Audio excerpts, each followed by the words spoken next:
इनका यही एक एम होता था कि लूटपाट करके जितना संपत्ति वहाँ से लूटी जाए, लोगों के ऊपर अत्याचार किए जाए, जो खड़ी फसल थी उसको काट के ले जाते थे। लोग बहुत परेशान थे। अफजल खान 6.5 फुट ऊंचा था और बहुत कद से बहुत बड़ा था, शिवाजी महाराज से शायद डबल साइज का हो। तो सब लोगों को ये लग रहा था कि वो दोनों विदाउट आर्म्स एक दूसरे को मिलने वाले थे।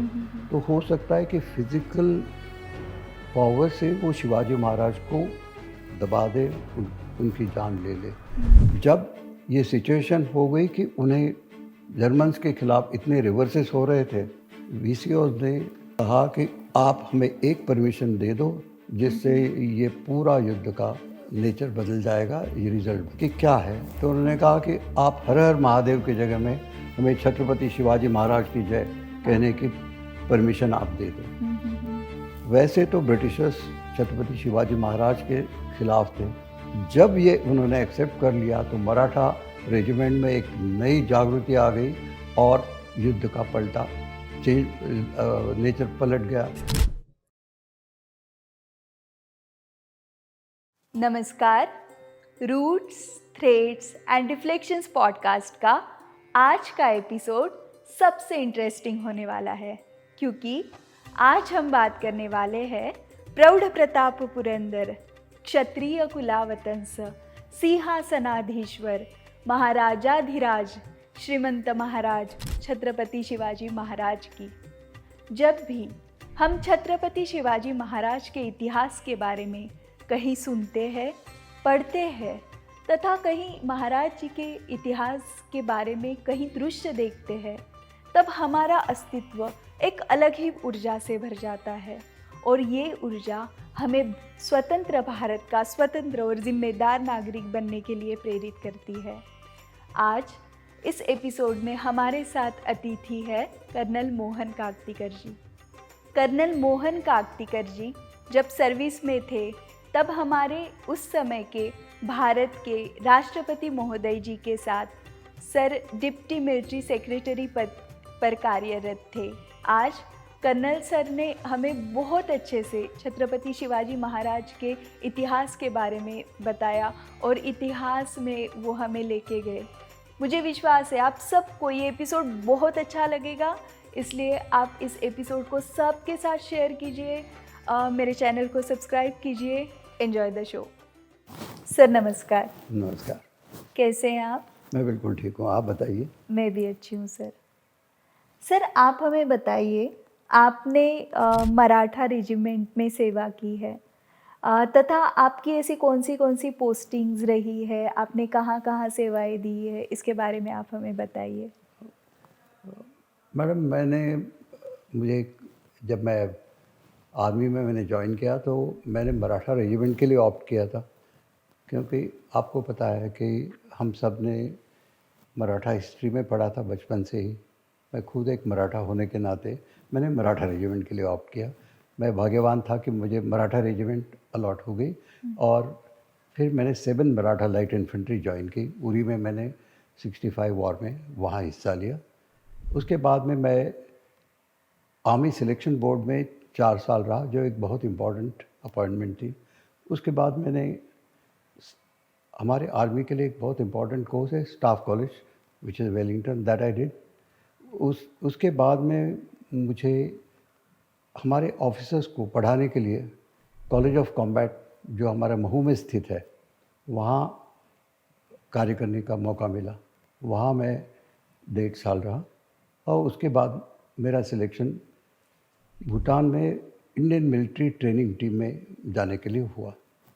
एक बहुत महत्वपूर्ण अपॉइंटमेंट थी, क्योंकि उसके अंदर एक तो रॉयल भूटान आर्मी की ट्रेनिंग के अलावा और भी कुछ कार्यवाही वहाँ करनी पड़ती थी।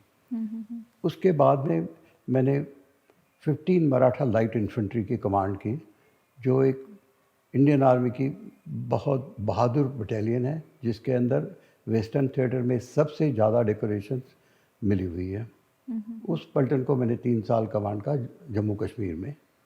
उसके बाद में मेरा सिलेक्शन राष्ट्रपति भवन में प्रेसिडेंट ऑफ इंडिया के लिए उप सैन्य सचिव के तौर पे हुआ और वहाँ मैंने 3.5 साल का समय बिताया। उसके बाद में मैंने कोई पर्सनल रीज़न से मैंने वहाँ से सेवानिवृत्ति ली और उसके बाद में मैंने जो कुछ किया उसमें से सबसे अभी जहाँ हम बैठे हैं मैंने Chhatrapati Shivaji Maharaj national memorial committee में एज ए सर सचिव के तौर पे काम किया। मैंने रिटायरमेंट लेने के बाद मैंने एक बहुत बड़े इंडस्ट्रियल ग्रुप में ग्रुप जनरल मैनेजर रहा और उसके बाद में मैंने डिफेंस इक्विपमेंट मैन्युफैक्चर करने की मेरी खुद की ऑर्गेनाइजेशन बनाई और मैं bullet proof tyres, bullet proof jackets, ये फ़ौज के आइटम्स मैं बनाता रहा और फ़ौज को, पुलिस को मैं सप्लाई करता रहा हूँ और जिसमें मैं अभी भी कार्यरत हूँ। Yes, yes, yes. Sir, your career is wonderful and so honorable. Sir, आपने जैसे कहा आप मराठा रेजिमेंट में कार्यरत थे। मैंने से सुना है कहीं पे कि मराठा रेजिमेंट में जब फौजी लड़ने जाते हैं तब उसके पहले वो छत्रपति शिवाजी महाराज जी के नाम का जय जयकार करते हैं। मराठा रेजिमेंट अंग्रेजों ने स्थापित किया था और अंग्रेज तो छत्रपति शिवाजी महाराज जी के खिलाफ थे। बिल्कुल। अंग्रेजों ने इस रेजिमेंट के फौजियों को लड़ने जाने से पहले छत्रपति शिवाजी महाराज जी का नाम लेने के लिए कैसे परमिशन दे दिया?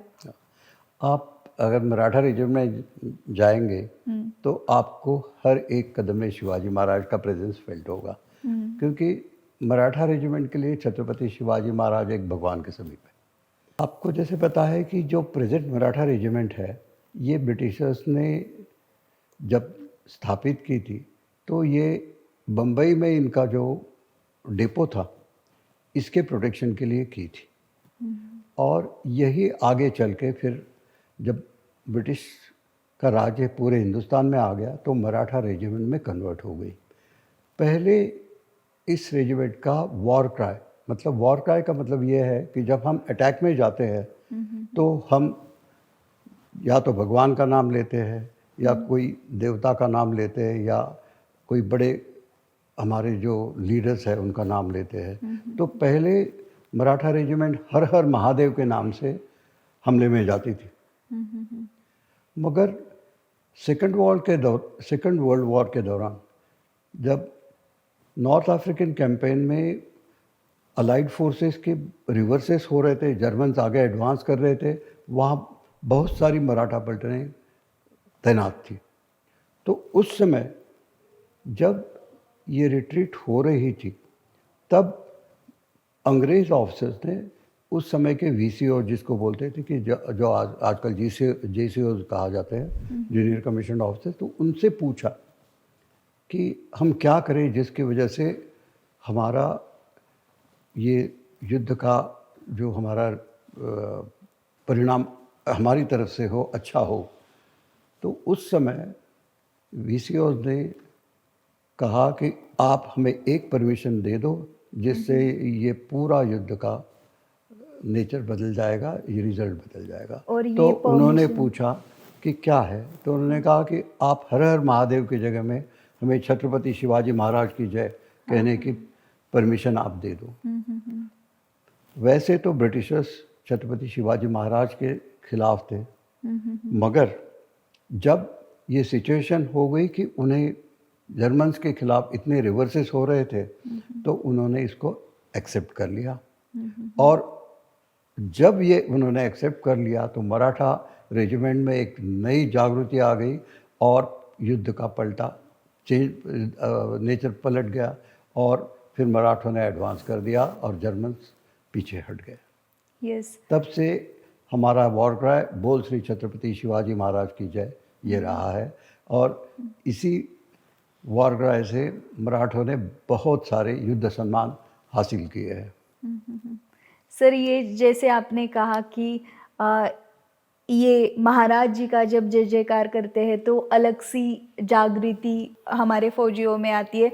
वैसे मुझे लगता है हर भारतीय की ये कहानी है, जब भी हम शिवाजी महाराज जी का नाम लेंगे, उनके बारे में कहीं सुनेंगे तो एक अलग सी प्रेरणा हम में होती है। यस। सर मैं आपको बताऊं, मैं महाराष्ट्र से हूँ।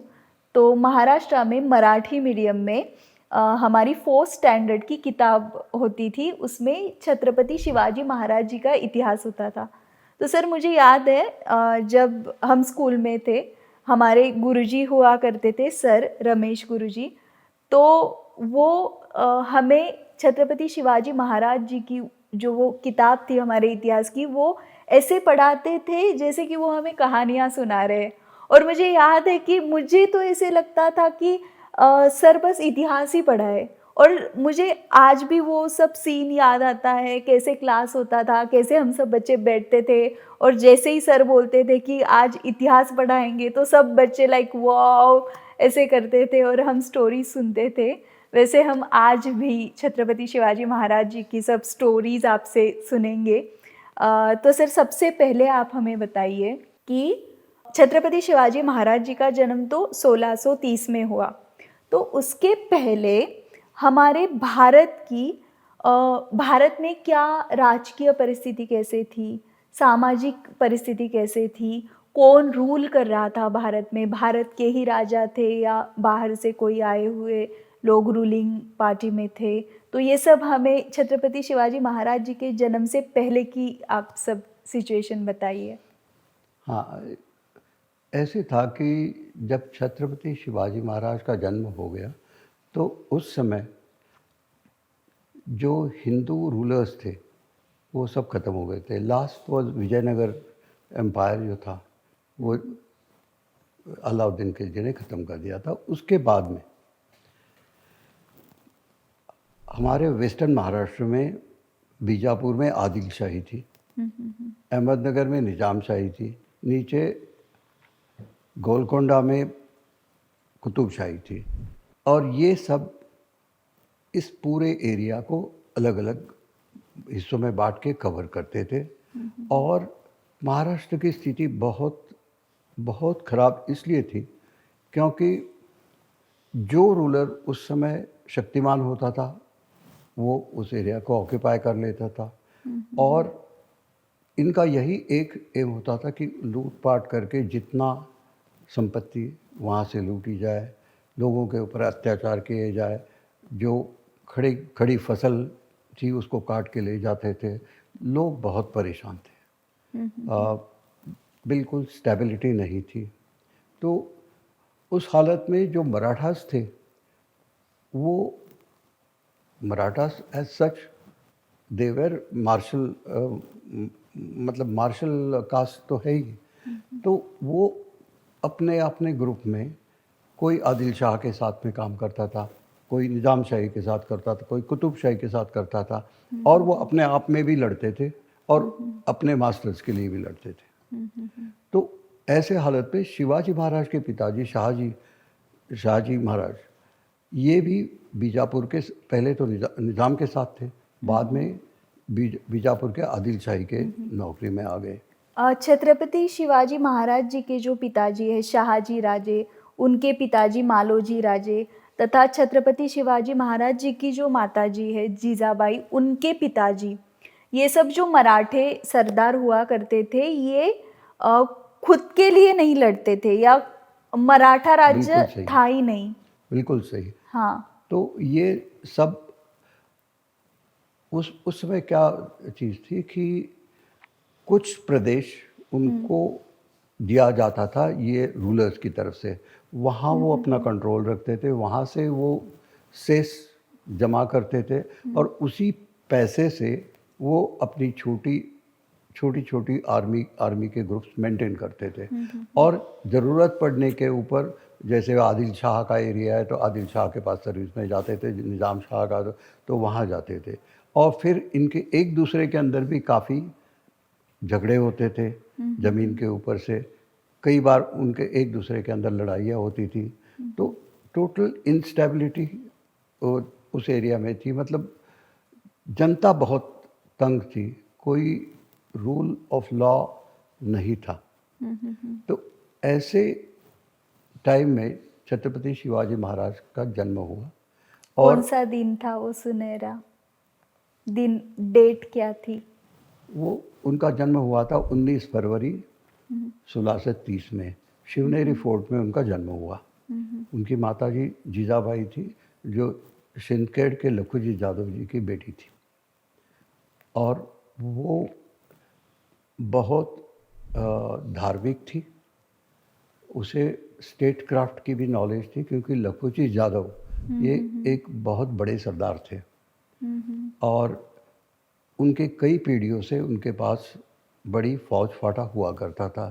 तो ये उस एनवायरनमेंट में पली हुई थी, तो उसको राजनीति का ज्ञान था, उनको संस्कृति का, हिंदू संस्कृति का ज्ञान था। तो उन्होंने शिवाजी महाराज के ऊपर बहुत अच्छे संस्कार किए। जो शिवाजी महाराज आगे बने, उसके अंदर जीजाबाई का महत्व बहुत, मतलब बहुत बड़ा योगदान है। अगर जीजाबाई जैसे माता उनको ना होती तो हो सकता है शिवाजी महाराज इतने बड़े नहीं होते। तो उनका योगदान भी बहुत महत्वपूर्ण है। सर, मैंने इसे सुना है, छत्रपति शिवाजी महाराज जी जब छोटे से थे तब एक बार किसी पंडित को उनका हाथ दिखाया गया, और वो पंडित ऐसे कुछ तो बोला कि इनके हाथ पे कुछ ये रेखा नहीं है। तो कहते जीजाबाई ने तलवार से उनके हाथ में रेख डाली थी और बोली थी कि नहीं, ये तो मैंने डाल दी मेरे बेटे को ये रेख। तो this much strong she was. और छत्रपति शिवाजी महाराज में जो ये करेज है स्वराज्य स्थापन करने का, वो इनकी वजह से आया है। क्या ये स्टोरी सच है? ये बिल्कुल इसको इतिहास का कोई मतलब यहाँ कहीं रिकॉर्डेड नहीं है, बट ये लोक कथा के तौर पे है। मगर ये ज़रूरी है कि जीजाबाई एक बहुत धैर्यशील लेडी थी। जैसे कि जब छत्रपति शिवाजी महाराज ने अफजल खान को मिलने के लिए जाना था, तो नॉर्मली एक माता अपने पुत्र को ऐसे एडवर्स कंडीशन में भेजने से कभी तैयार नहीं होगी, उसको वो डिस्करेज करेगी।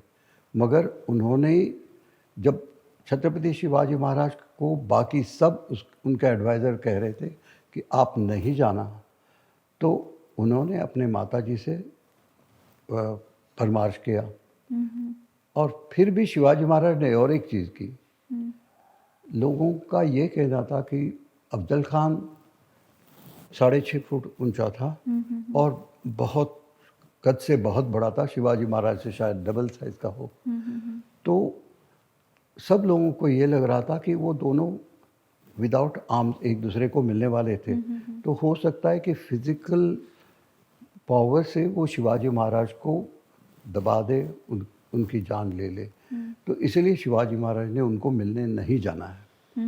तो शिवाजी महाराज ने ये तो डिसाइड कर लिया था कि मैं उनको मिलने जाऊंगा, और उनके मदर ने उनको कहा, हाँ आपको देवी भवानी का आशीर्वाद है, आप जाइए, आप विजयी हो जाएंगे।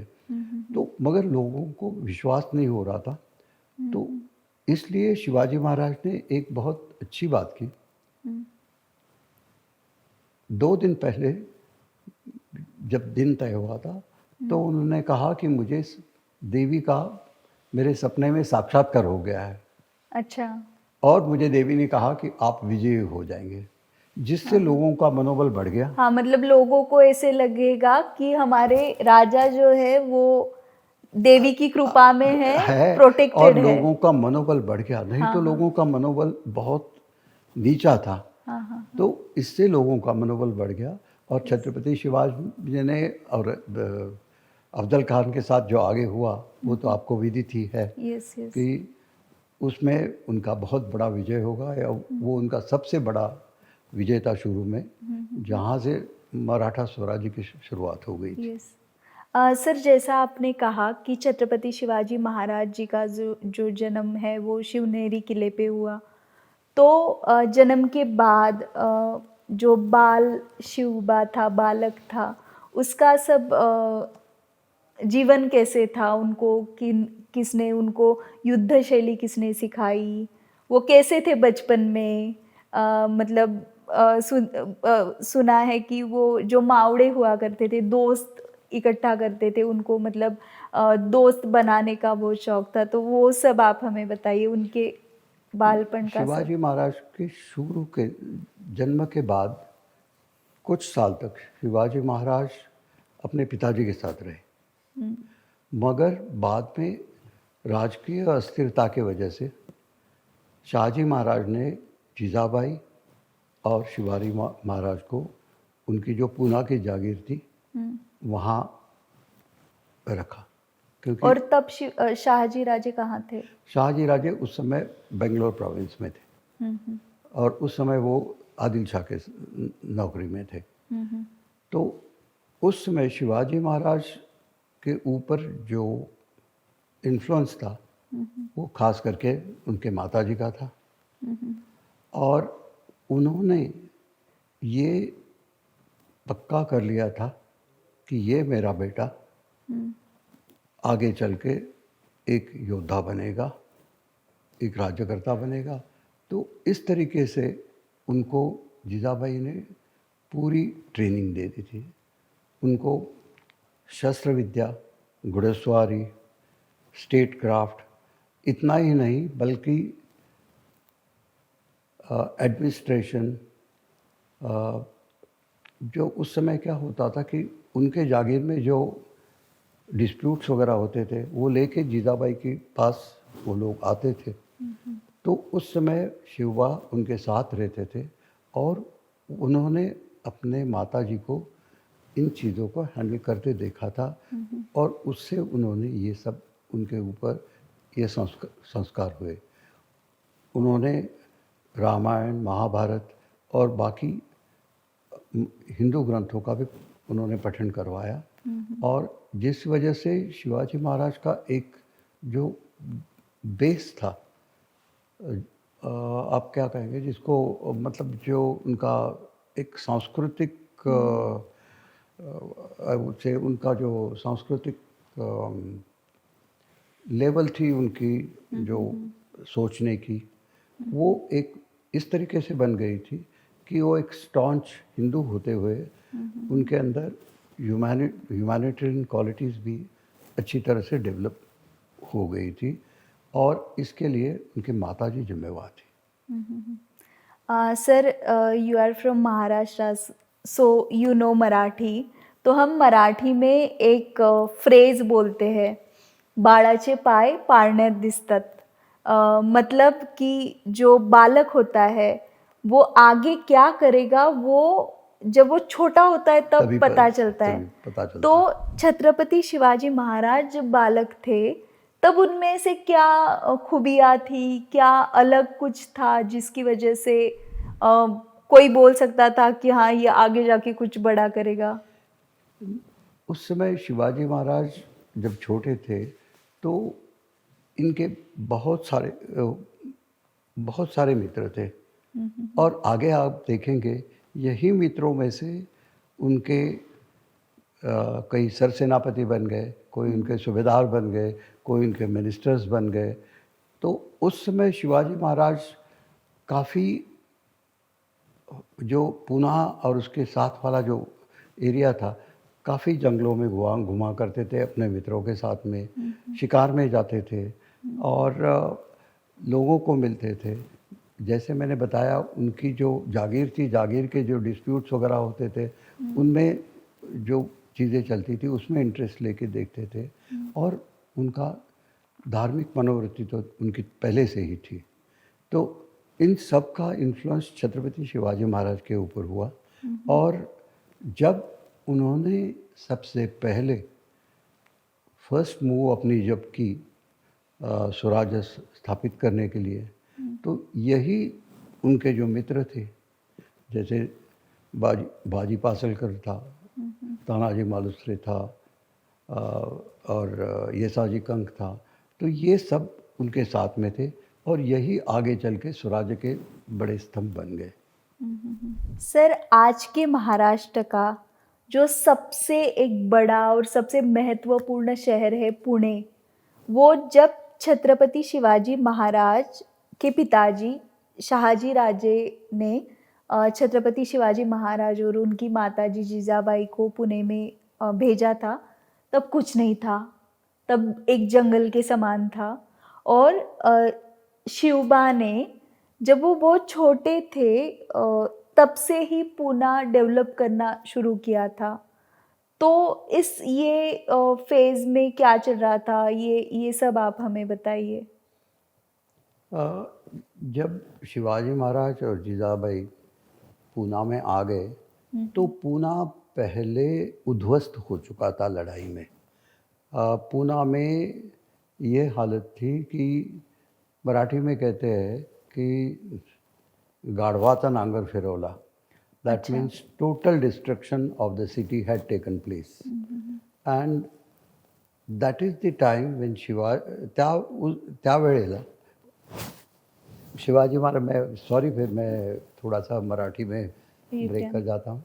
तो उस समय शिवाजी महाराज ने जिजाबाई का कर्तृत्व देखा। जिजाबाई ने सबसे पहले पूना को फिर से बसाने की कोशिश की और वो उसमें काफ़ी हद तक सफल रही।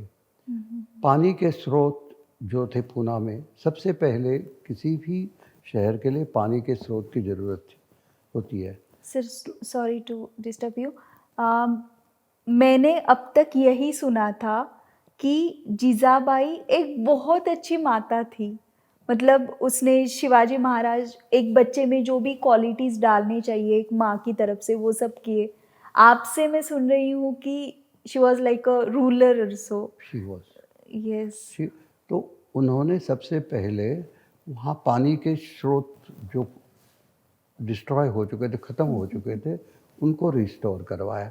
क्योंकि सबसे पहले किसी भी शहर के लिए, किसी भी गांव के लिए पानी ये सबसे प्रथम होता है।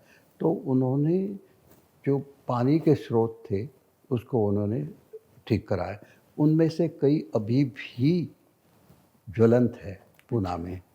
अच्छा, उसके बाद उन्होंने जो डिफेंसेस थे उसको उन्होंने रिकंस्ट्रक्ट करवाया और पूना को एक सिक्योर, मतलब जिसको कहते हैं कि सिक्योर बना दिया।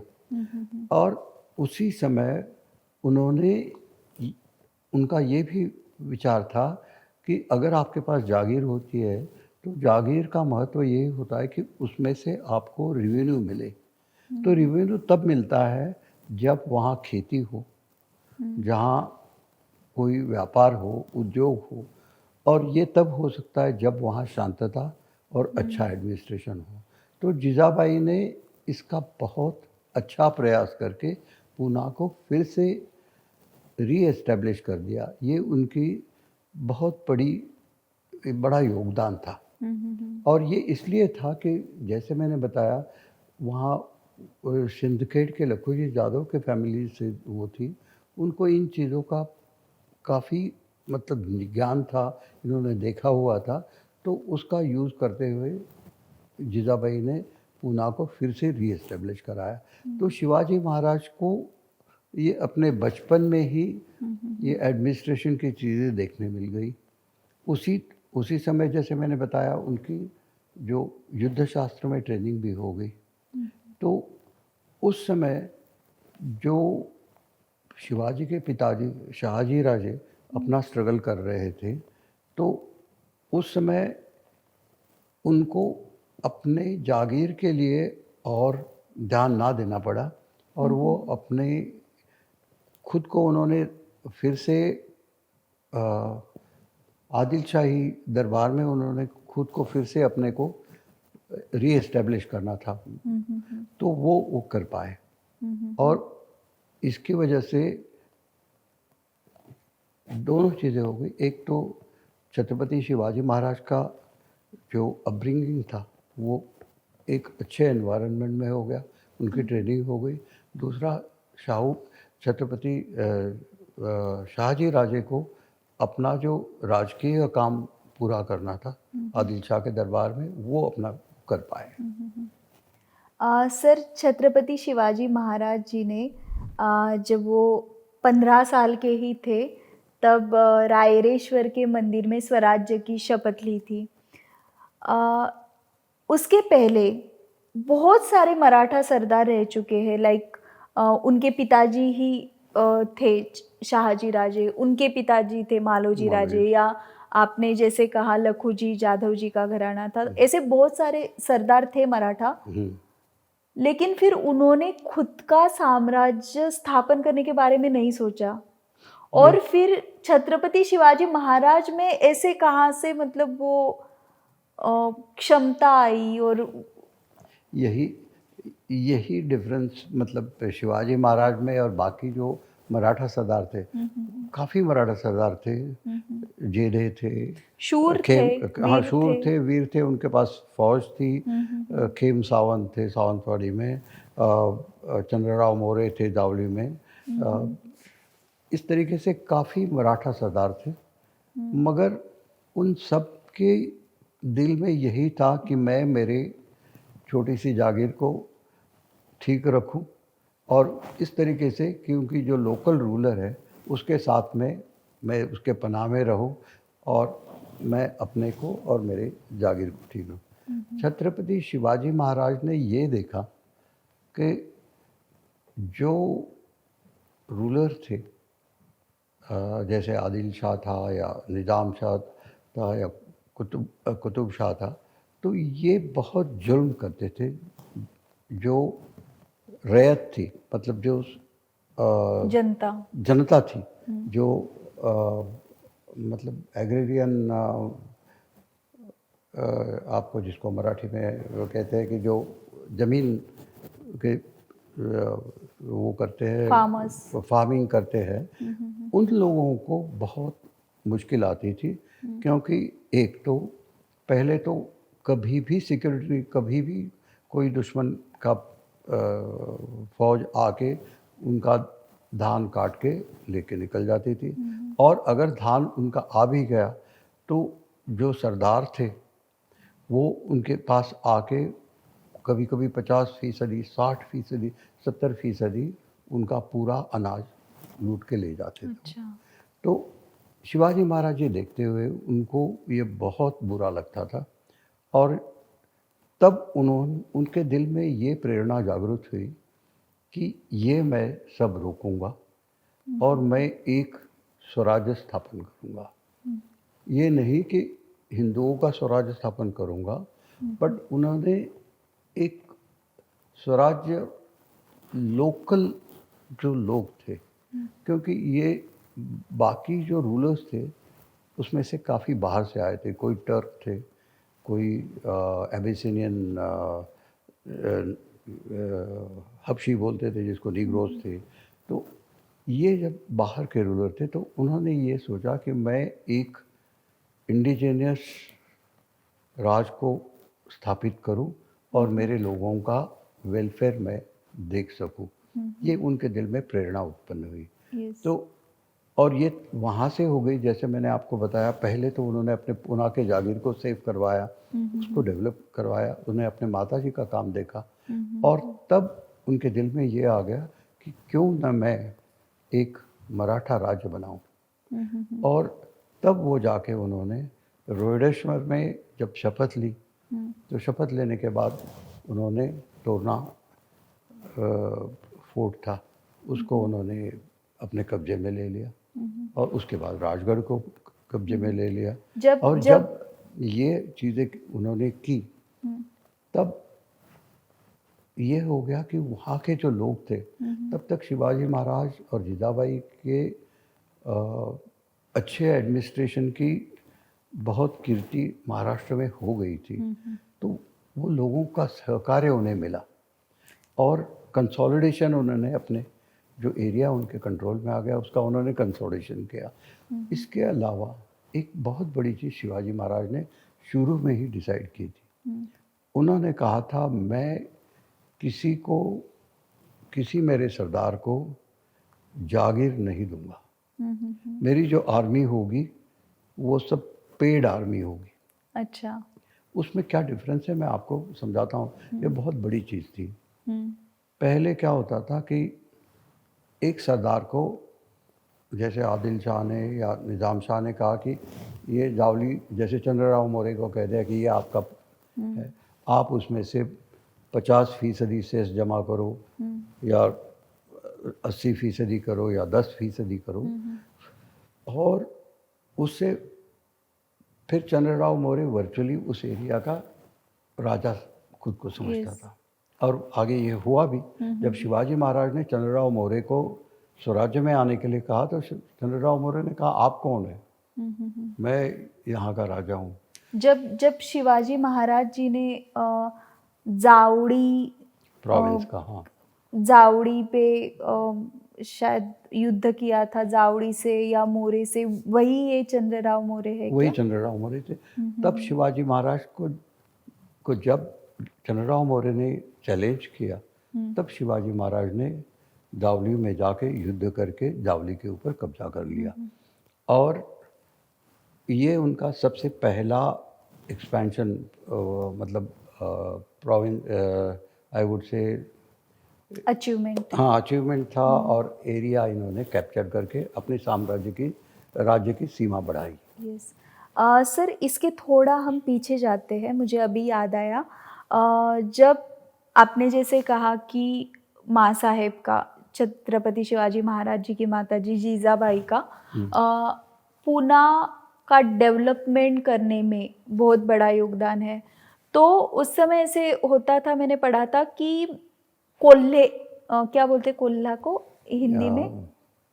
फॉक्स। सीआर, fox, Hindi, I don't know, English शायद में फॉक्स बोलते हैं। हाँ, वो ज़्यादा होते थे वहाँ पे। और फिर छत्रपति शिवाजी महाराज जी ने ऐसे कुछ तो इनाम रखा था कि कोई कोल्हा मार के आएगा तो उनको इनाम दिया जाएगा, और ऐसे ही फिर वो एरिया उन्होंने थोड़ा मतलब लोगों के लिए सेव करा, ऐसे कुछ। ये वही मैं आपको कह रहा था कि क्या हुआ था आफ्टर पुना वाज डिस्ट्रॉयड। वो डिस्ट्रॉय करने के बाद में काफ़ी देर तक वहाँ लोग पुना छोड़ के चले गए थे और खेती वगैरह नहीं हो रही थी। तब उस समय नेचुरली वहाँ जंगल, पुना के अराउंड जंगल भी बहुत था। तो उसका एक एपिसोड ये भी था कि वो कहते थे कि पुराने ज़माने में भी कोई एक आदमी जिस गांव को बर्बाद करता था तो वो एक लोहे की, जिसको मराठी में पहाड़ बोलते हैं, वो वहाँ लगा के जाता था कि इसको कोई ना हटाए, ये मैंने इसको ख़त्म कर दिया है इस गांव को। अच्छा। तो उसको जीजाबाई ने खुद जाके उसको हटवाया, और ये सबको ये कहने के लिए कि पूना में फिर से बसा रही हूँ। और ये एक बहुत बड़ी चीज़ थी साइकोलॉजिकली। लोगों को ये विश्वास हो गया कि पूना फिर से बस जाएगा, पूना फिर से, और वो हुआ। पूना फिर से उसमें प्रॉस्पेरिटी आ गई, लोग आ गए, शहर बढ़ गया। तो ये इसका एक बहुत बड़ा इनिशियल इम्पैक्ट जो है वो इसी में है। तो ये आप जो कह रहे हैं कि ये जंगली जानवर शायद आते होंगे, मुझे इसके बारे में पता नहीं है, बट हो सकता है कि शायद वो जंगली जानवरों को ये करने की, उनकी संख्या कम करने के लिए ये शायद बताया मैंने गया। कुछ तो पढ़ा था, शायद बाजी प्रभु देशपांडे या तानाजी मालुसरे, इनमें से कोई तो एक जो सरदार थे, उनकी छत्रपति शिवाजी महाराज जी से जो पहली इंट्रोडक्शन थी वो ऐसे ही हुई थी कि उन्होंने मार के लाया कोल्हा, और फिर तब से छत्रपति शिवाजी महाराज जी से वो कांटेक्ट में रहे, ऐसे कुछ तो मैंने, अच्छा, मुझे ये याद हो नहीं सकता उतना। है, बट ये कहीं मतलब रिकॉर्डेड हिस्ट्री में तो नहीं हो। ये काफ़ी शिवाजी महाराज की जो रिकॉर्डेड हिस्ट्री है वो काफ़ी अच्छी तरह से रिकॉर्डेड है। अगर आप देखेंगे इनके रिकॉर्ड्स, जो रिटन रिकॉर्ड्स है, बहुत अच्छी तरह से शिवाजी महाराज के मूव्स, उनके कैंपेन्स, ये बहुत अच्छी तरह से रिकॉर्डेड है। और फॉर्चुनेटली ये डॉक्यूमेंट्स अभी भी अवेलेबल है, डिस्ट्रॉय नहीं हुए हैं, और अब तो ये अच्छी तरह से प्रिजर्व भी हो गए हैं, जिससे हमें ये सब चीज़ों का पता चलता है कि यहाँ तक कि जीजाबाई ने कितना पैसा रिस्टोरेशन में खर्चा किया है, ये भी रिकॉर्ड्स पुराने कागजों में अवेलेबल है। तो ये चीज़ जो आप कह रहे हैं कि हो सकता है कि इसी कोई दौरान तानाजी मालुसरे, या क्योंकि शिवाजी महाराज के ये जो साथी थे, ये हम तो इसमें से कुछ कुछ हिस्सा जानते हैं। तानाजी मालुसरे बोलने के साथ हम सोचते हैं कि सिंहगढ़ पे जो हमला उन्होंने किया और सिंहगढ़ को कैप्चर कर दिया, जिसको पहले कोंडाना बोलते थे। मगर आपको ये शायद पता नहीं होगा कि ये रिकॉर्डेड है कि शिवाजी महाराज ने जो रास्ते अपने राज्य से पोर्ट तक बनवाए थे, ये रास्ते बनाने का कार्य तानाजी मालुसरे ने किया था। अच्छा। ये रिकॉर्डेड है हिस्ट्री में। तो ऐसी काफ़ी चीज़ें हैं जो ये डॉक्यूमेंट्स में रिकॉर्डेड है।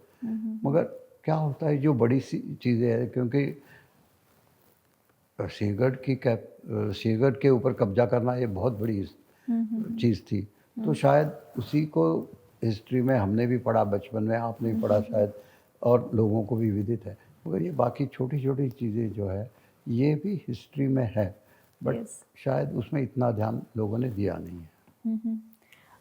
सर, छत्रपति शिवाजी महाराज जी ने जब रायरेश्वर के मंदिर में स्वराज्य की शपथ ली, तब मतलब वहाँ पे कौन कौन लोग थे, क्या सिचुएशन थी, क्या कुछ जैसे लाइक प्रोग्राम हुआ था क्या, या ऐसे ही बच्चे बच्चे गए? और नहीं, उसका ये था कि हाँ, मुझे एग्जैक्टली ये मैं नहीं कह सकता, बट ये ज़रूर है कि उस समय उनके साथ तानाजी मालुसरे, बाजी पासलकर, येसाजी कंग, ये उनके जो 3 शुरू के साथी थे, ये उनके साथ थे। और ये एक छोटा सा समूह था उनके मित्रों का। उन्होंने जाके वहाँ शपथ ले ली, अपने उंगली काट के अपने रक्त से उन्होंने शिव जी के लिंग के ऊपर उसका अभिषेक किया, ये दिखाने के लिए कि वो उसके अंदर उन्होंने अपना जीवन का ये एक ध्येय बनाया है कि हम एक राज्य बनाएंगे, एक राज्य जिसमें लोगों के ऊपर अत्याचार न हो, जो एक सुराज्य हो, एक स्वराज्य हो, इस तरीके से। इसी दौरान शायद छत्रपति शिवाजी महाराज जी ने रायगढ़ को स्वराज्य की राजधानी बनाई थी। नहीं, ये थोड़ा सा गलत है। ओके।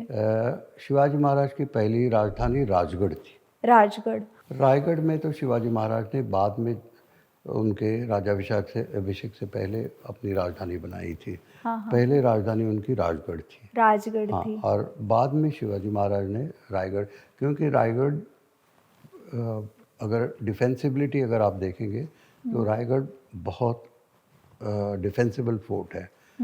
इसके ऊपर आक्रमण करना इतना आसान नहीं है। उसके कंपैरिजन में राजगढ़ की जो डिफेंसिबिलिटी है, मतलब जिसको संरक्षणात्मक कैपेबिलिटी या कहो, ये कम थी। तो इस हिसाब से उस in terms of size also Raigarh ये काफ़ी बड़ा फोर्ट है, और ये इस तरीके से इसकी लोकेशन है कि ये बहुत, मतलब दोनों साइड में, जैसे वेस्टर्न महाराष्ट्र में जो जिसको हम कहते हैं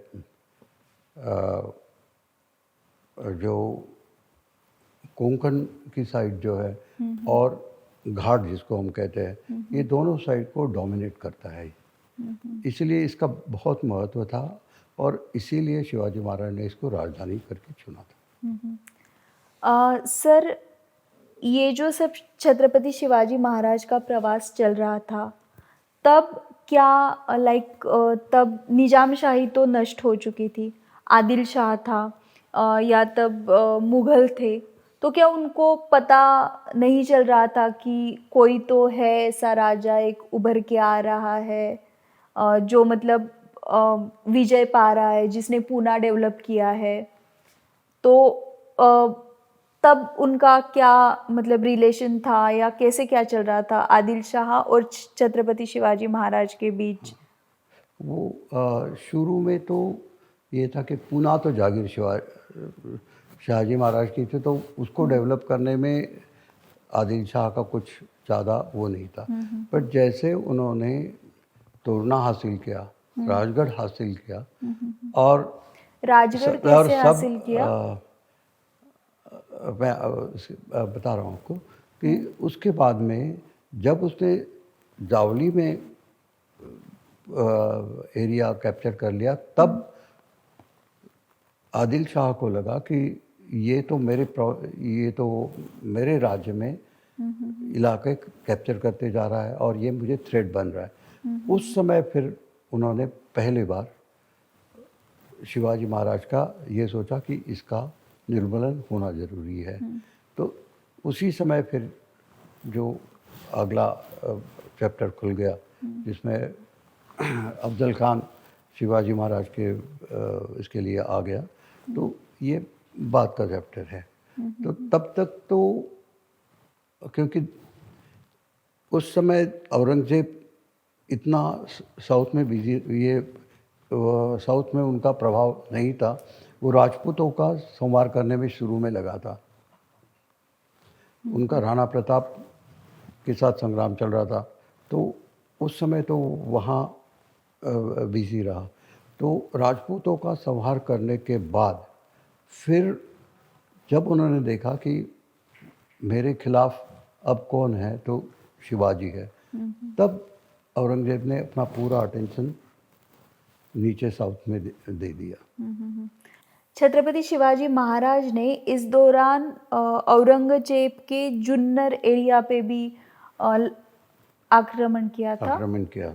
हाँ, ये जरूर है कि शिवाजी महाराज ने जुन्नर के ऊपर आक्रमण किया, तब औरंगजेब ने अपनी फौज साउथ में भेज दी थी। और उस दौरान शिवाजी महाराज ने ये देखा कि मैं दो दुश्मनों के साथ, शिवाजी महाराज बहुत स्ट्रेटेजिकली सोचने वाले जनरल थे। उन्होंने दोनों शत्रु के साथ एक साथ में लड़ना संभव नहीं था। तो उस समय उन्होंने आदिल शाह के साथ अपनी दोस्ती की बात आगे बढ़ाई और उन्होंने मुग़लों के जो फौज थी उसके साथ सामना किया। और जब मुग़लों का और आदिल शाह का मिलाप हो गया बाद में, तब उन्होंने दोनों के साथ, पर अगर वो शुरू में ही अगर दोनों के साथ लड़ते तो शायद हो सकता था कि मराठा राज्य ही उस समय ख़त्म हो जाता।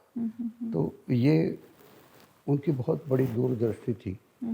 आपने देखा था, आगे भी देखा होगा कि पुरंदर के जब पुरंदर का ट्रीटी हो गया, तब भी शिवाजी महाराज ने ये देखा कि जय सिंह अगर वो आगे लड़ते तो हो सकता था कि जय सिंह पूरे ही महाराष्ट्र पे ऊपर कब्जा कर जाता।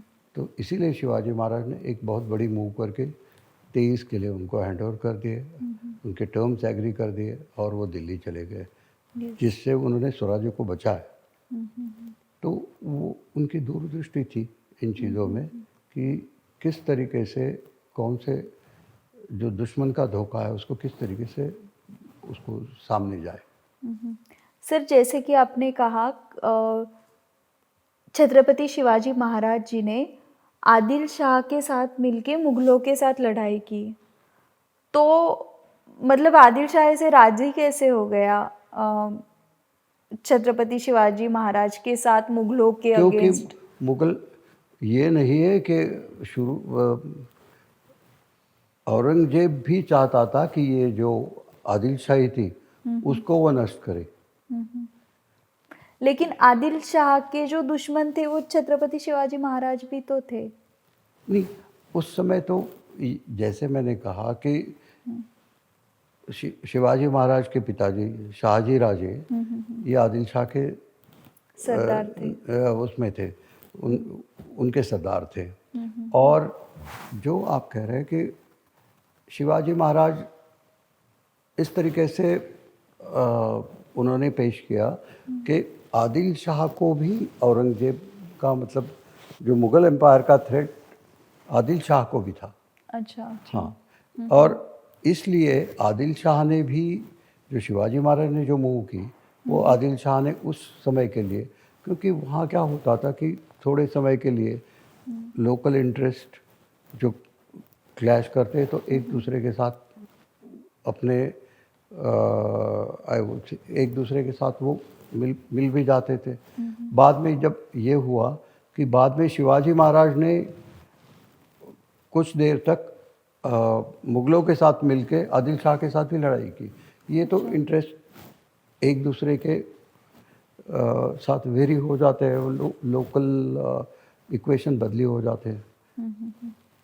सर 1659 में महाराज जी ने एक बहुत बलाढ्य सरदार जो थे आदिल शाह के, उनका वध किया था, अफजल खान का। और ये जो अफजल खान का वध है, ये जब भी छत्रपति शिवाजी महाराज जी के इतिहास की स्टोरीज आती है उसमें एक सबसे हाईलाइटेड पॉइंट होता है। मतलब जब हम बच्चे थे तब भी ऐसे था। तो ये आदिल शाह ने अफजल खान को भेजा था, तो हमें आप ये बताइए कैसे क्या था सब। ऐसे था कि जैसे शिवाजी महाराज का दायरा बढ़ने लगा तो बीजापुर को ये लगा कि ये तो मुझे थ्रेट बन जाएगा, और ख़ास करके चंद्रराव मौर्य का जो जावली का प्रोविंस था वो शिवाजी महाराज ने जब ले लिया, क्योंकि चंद्रराव मौर्य आदिल शाही का सरदार था, तो उनको ये लग गया कि अगर इनको मैं ना रोक लूँ तो ये इतना बड़ा हो जाएगा कि हम इसको हम कंट्रोल नहीं कर पाएंगे। मगर शिवाजी महाराज की रेपुटेशन उस समय काफ़ी बढ़ गई थी और उसका पॉपुलर सपोर्ट भी काफ़ी बढ़ गया था लोगों का, और इस वजह से उन्हें एक बड़े फोर्स की ज़रूरत थी। तब तक शिवाजी महाराज ने कई फोर्ट अपने कब्जे में कर लिए थे, तो उन्होंने अपने दरबार में पूछा कि कौन शिवाजी महाराज को शिवाजी महाराज को डिफीट करने के लिए जा सकता है। तो अफजल खान ये एक बहुत बड़ा अमीर था, तो उसने वॉलंटियर किया कि मैं छत्रपति शिवाजी को या तो पकड़ के लाऊंगा जिंदा या मरा हुआ। तो ये उन्होंने वहाँ दरबार में कर दिया। उसके लिए उसने बहुत बड़ी फौज इकट्ठा की और उसके साथ में 6-7 बड़े सरदार उसके कमांड में दिए गए, और फिर वो बीजापुर से होते हुए जावली आ गया। जावली आने के बाद तब तक उसने शिवाजी महाराज को मैसेज भेज दिया कि आप, मैंने ऐसे सुना था, ये हमारे हिस्ट्री की किताब में नहीं था लेकिन ऐसे सुना था, अफजल खान इतना क्रूर था कि जब उसने ये दरबार में बोला कि छत्रपति शिवाजी महाराज को या तो जिंदा लाऊंगा या तो मुर्दा, तो लेकिन उसको खुद कहीं पे तो डर था कि पता नहीं हमारा क्या होगा, तो इसलिए शिवाजी महाराज के पास जाने से पहले उसने उसकी सभी जो वाइफ्स थी उसका कत्ल किया था। ये रिकॉर्डेड है। हाँ, कि उसने आने से पहले अपने सभी वाइफ्स को जिंदा मार, हाँ, कि मतलब अगर मैं मर गया तो उतार दिया। ये, और ये भी सच है कि वहाँ आते समय उसने रास्ते में तुलजा भवानी का मंदिर भी डैमेज कर दिया। अच्छा। हाँ, और इस वजह से शिवाजी महाराज को, वैसे जीजाबाई को भी बहुत दुख हुआ। तो उस समय उन्होंने ये प्रण कर लिया था कि मैं किस तरीके से अफजल खान को परास्त करूंगा। तो जब वो जावली पहुंच गया तो उन्होंने शिवाजी महाराज को मैसेज भेज दिया कि क्योंकि शाहजी राजे भी आदिल शाह के सरदार थे, तो मैं आपके पिताजी का मित्र हूँ और मैं आपसे मिलना चाहता हूँ और हम बात करेंगे। तो मगर अफजल खान की ये भी पीछे बैकग्राउंड थी कि अफजल खान ने हम्म, धोखा करते हुए शिवाजी महाराज का जो एक भाई था संभाजी, उसको उन्होंने मौत के घाट उतार दिया था अच्छा। धोखा करते हुए। तो ये शिवाजी महाराज के दिल में था कि ये मुझे धोखा हो सकता है। तो शिवाजी महाराज ने ये सोचा कि अगर मैं इसके साथ कॉम्बैट मतलब लड़ाई में चला जाऊं, उससे अच्छा है कि अगर मैं उनको 1 to 1 मिलने के लिए मुझे न्योता दिया है तो मिलूं। और ये वर्ल्ड हिस्ट्री में आप देखेंगे जो बड़े लीडर्स जो हुए लाइक नेपोलियन बोनापार्ट या हनीबल और सीजर, इनको अगर आप देखेंगे तो ये जैसे शिवाजी महाराज ने 1 to 1 कॉम्बैट किया अफजल खान के साथ, ऐसे आपको कोई एग्जांपल नहीं मिलेगा। They always remained away in the action.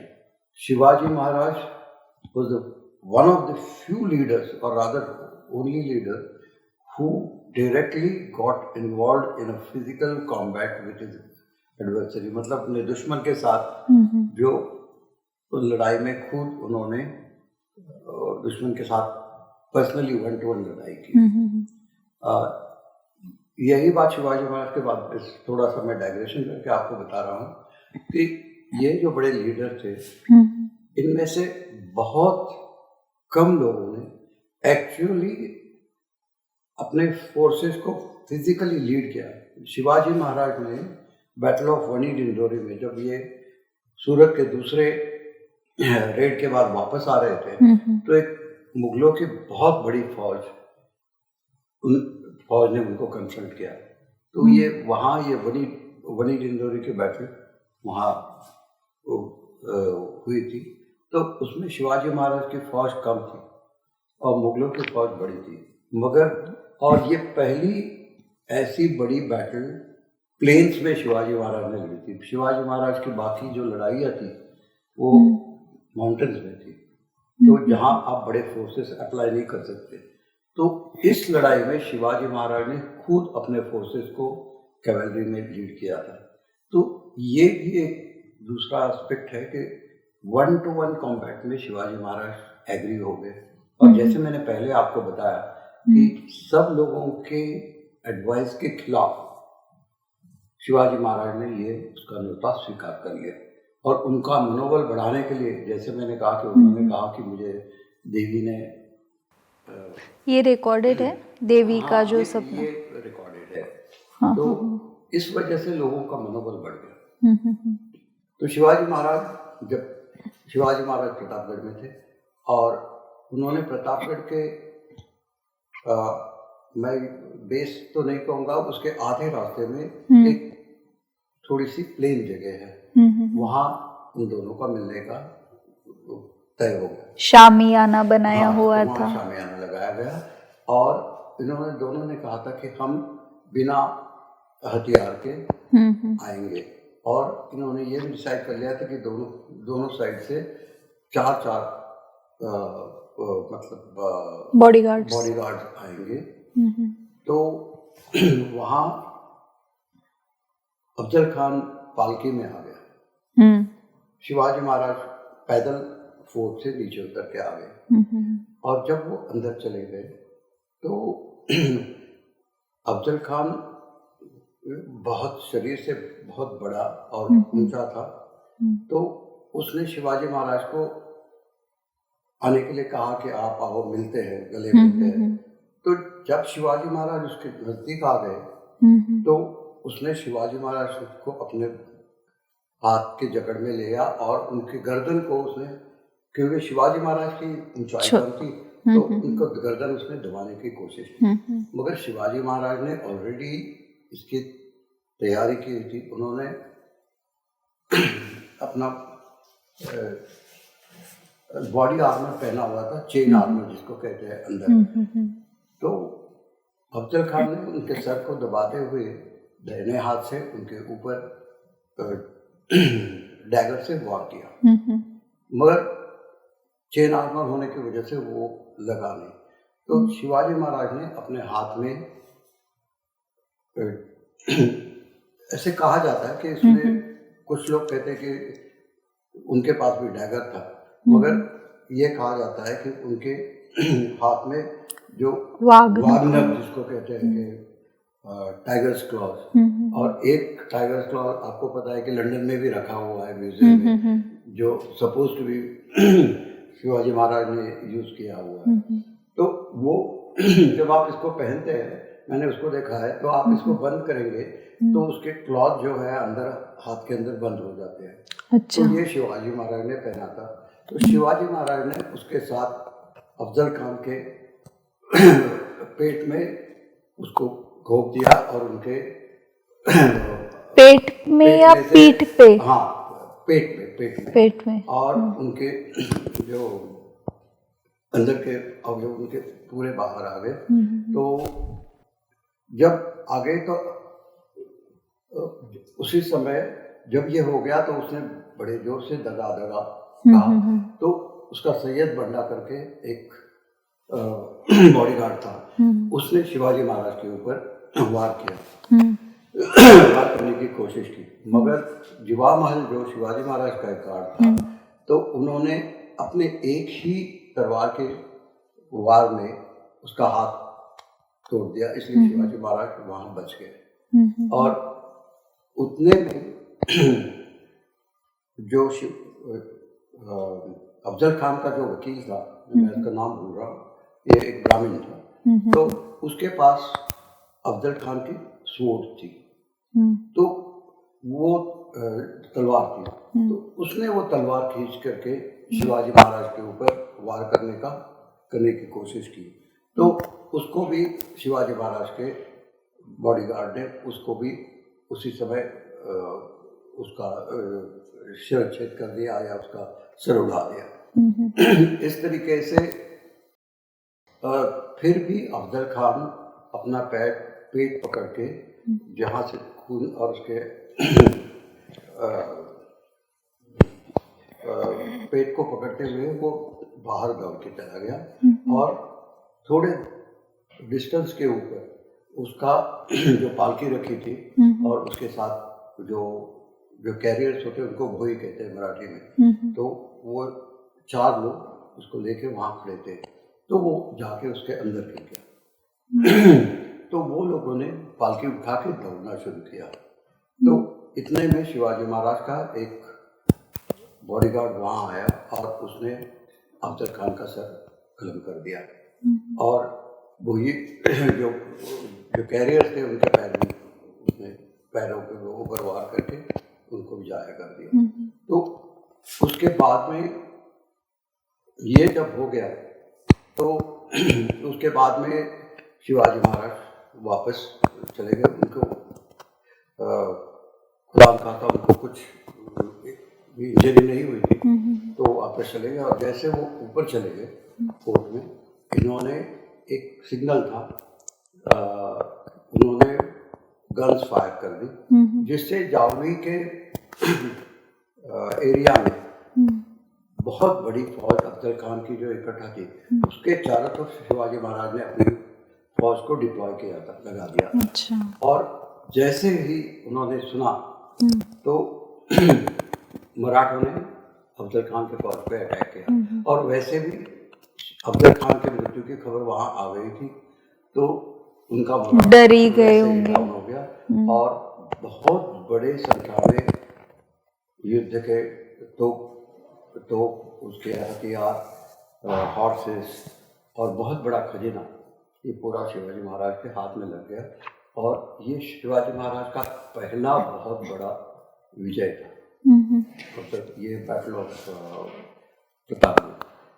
But इसमें भी देखने वाली बात यह है कि शिवाजी महाराज ने जो सर अफजल खान का था, वो शिवाजी महाराज के, मैं भूल रहा हूँ उसका, शिवाजी महाराज का जो बड़े था, उसने वो सर उठा के किले के ऊपर ले गए और उन्होंने वो जीजा माता को दिखाया।